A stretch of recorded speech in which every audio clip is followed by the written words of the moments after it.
Welcome to The Explainer. Today, we are diving into one of the biggest, most influential books in all of philosophy. And let's be honest, it can be a pretty intimidating one. Plato's The Republic.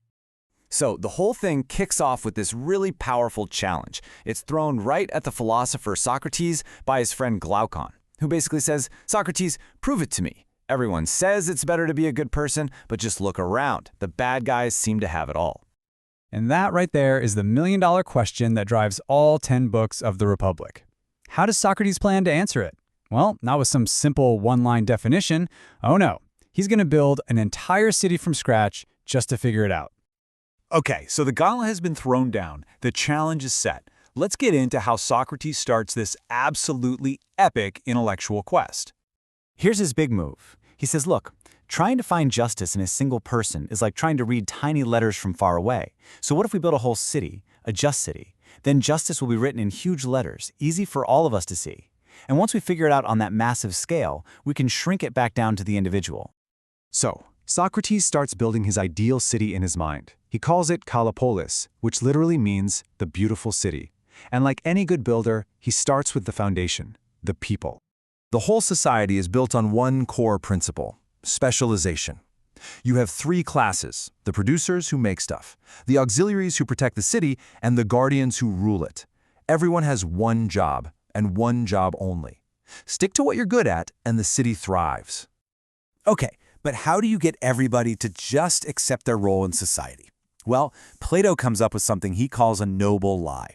It's this foundational story you tell everyone from birth, that the gods mixed a certain metal into your soul: gold for the rulers, silver for the warriors, and brass and iron for the workers. It's meant to ensure social harmony. Now, for the top two classes, the guardians and their helpers, the auxiliaries, life is, well, pretty radical. They can't own property, they can't have private families, everything is communal. Why? To completely eliminate any chance of corruption. If you have nothing to gain personally, you'll only ever work for the good of the state.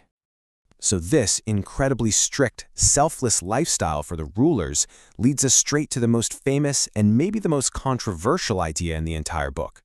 Who on earth is actually qualified to be a guardian and run this perfect city? Plato's answer, through Socrates, is crystal clear. It's not the strongest or the richest person.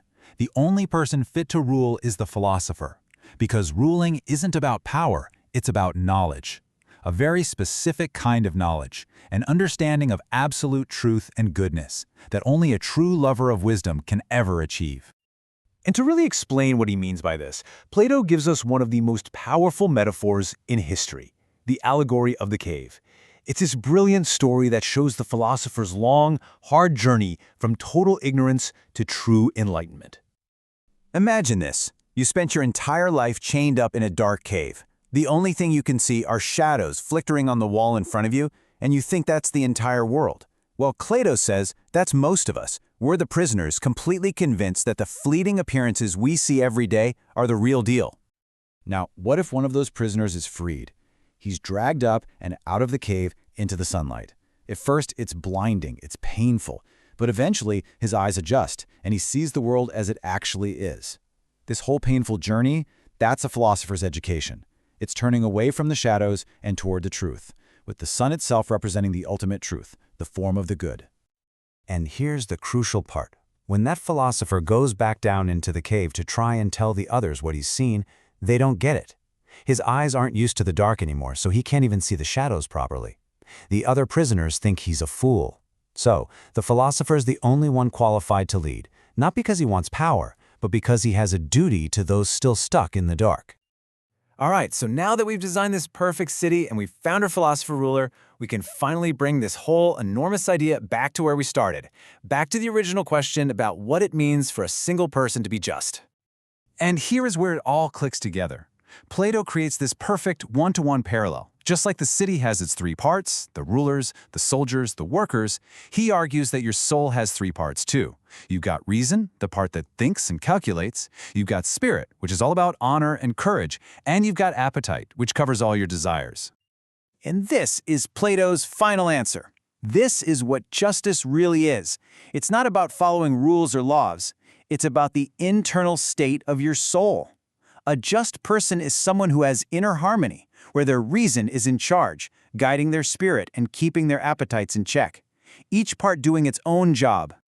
But what happens when that inner harmony breaks down? Well, both the city and the soul start to decay.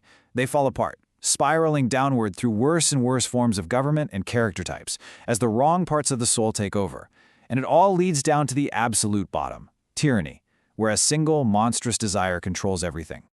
And so we land right back where we started. But the question looks completely different now, doesn't it? The choice isn't really between a rich criminal and a poor, honest man. It's about your own soul. Would you rather be a tyrant on the outside, but a complete slave to your own desires on the inside? Or a truly just person, whose inner world is perfectly free, balanced, and in order? That's the question Plato leaves us with.